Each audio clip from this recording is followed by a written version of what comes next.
Us now is Indiana's 5th District Congresswoman, who was also at that meeting, Susan Brooks. Congresswoman Brooks serves on the Education, on the Workforce, Homeland Security, and Ethics Committee, and she also serves on the Select Committee investigating Benghazi. Welcome to the program. Big story this morning, of course, situation in Iraq. Are you concerned at all about the escalation of military use in that country? Well, ISIS is posing a grave threat to Iraq and actually to large growing parts of the Middle East. So I believe that the President's decision to strike was appropriate, and now I look forward to hearing what the President's strategy is for the Middle East. We haven't seen that strategy in the past, and ISIS has been growing in strength and in its aggression, and so I do believe it was appropriate, particularly the humanitarian aid, and also to protect any and all assets we have still in Iraq.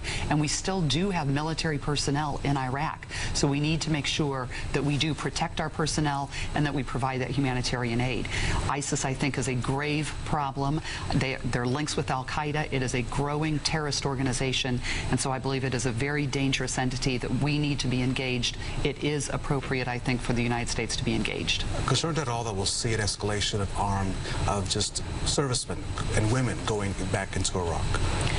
Well, that is obviously something of great concern, and of course my thoughts and prayers are with those men and women who are conducting those operations right now.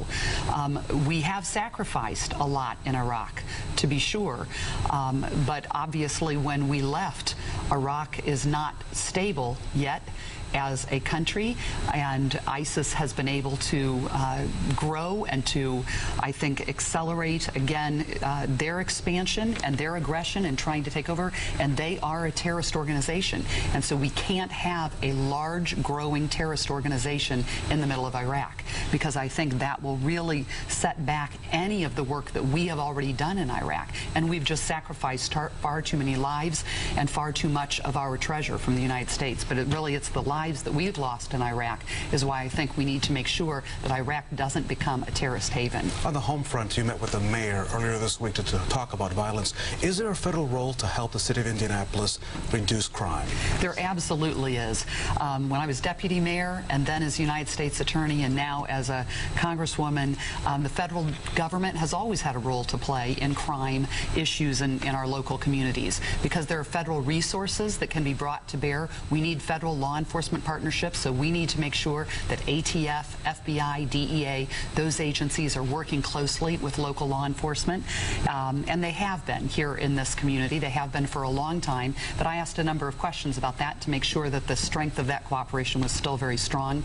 But also, whenever the city might consider pursuing federal grants, wanted to understand the mayor's crime proposal and how we could assist in ensuring that when and if the city decides to pursue any federal grants, that we would be supportive of those grants. So we talked about those types of efforts, and I certainly hope that we can come together as a city, both parties and the citizens, and actually support the mayor's proposal and try and get this done. And it does take an entire community, and I really am appreciative that the mayor is focused on education efforts, pre-K, but particularly dropouts. We've got to touch those who are dropping out of our schools, because those are the ones who find their way into the criminal justice system. And so if they have great education and we can keep them moving in the path to education, they're not going to be involved in our criminal justice system. The last 30 seconds, I want to talk about the issue of biosciences. You want to support the 21st century cures. Tell us briefly about that. Well, I hosted a terrific meeting yesterday at Roche Diagnostic. The United States has led the world from the beginning of time in innovation for drugs and devices, cures for people, cures to keep us healthy, to keep us healthier, and to also help when people have disease. But we are beginning to fall behind if we don't get rid of some of the regulatory impediments to bring drugs to development and to discovery and get them out to the people, and that's what 21st Century Cures is about, is how can we accelerate our drug development, our device development in this country so we can remain the innovative leader that we have been in the world. And it's so very important for the health of not only our country, but the health of the world. Indiana is a life sciences leader. We export more products than any other state in the country. And so Indiana needs to have a voice in these discussions in Washington, and that's what our discussion was about. Congresswoman Susan Brooks, thank you so much. Thank you very much, Raphael. Please come back again. Okay, thank you. Thank you, ma'am.